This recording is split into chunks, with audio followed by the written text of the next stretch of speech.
18 March নয়াদিল্লিতে কেন্দ্রীয় trade union ও স্বাধীন ক্ষেত্র ভিত্তিক জাতীয় ফেডারেশন সংগঠনের যৌথ মঞ্চের আহ্বানে অনুষ্ঠিত হয় জাতীয় শ্রমিক কনভেনশন। এই কনভেনশনে দেশের শ্রমজীবী ও সাধারণ মানুষের সামনে তৈরি হওয়া ভয়াবহ পরিস্থিতি নিয়ে পর্যালোচনা করা হয়। কেন্দ্রীয় ট্রেড ইউনিয়নগুলি সহ সর্বভারতীয় ফেডারেশন ও বিভিন্ন সংগঠনসমূহ 20 মে ভারত জুড়ে সাধারণ ধর্মঘট পালনের ঘোষণা দিয়েছে। সংযুক্ত কিষাণ মোর্চা 20 মে সাধারণ ধর্মঘটের সমর্থনে গ্রামীণ ভারত বন্ধের আহ্বান জানিয়েছে।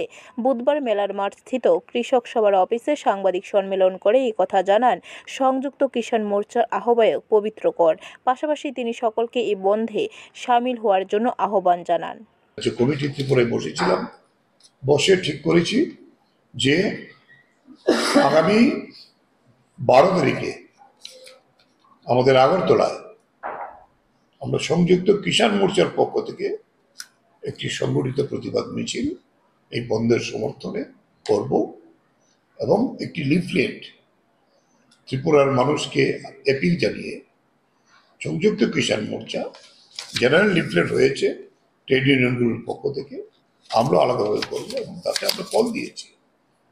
সাধারণ ধর্মঘট যেটা হবে তার পাশে আমরা কৃষক সমাজকে, ক্ষেত মজুরদের, খেতে যারা কাজ করেন, আমরা এই দিন গ্রামীণ ভারত বন্ধ আমরা কল করে। ব্যুরো রিপোর্ট, খবর ত্রিপুরা।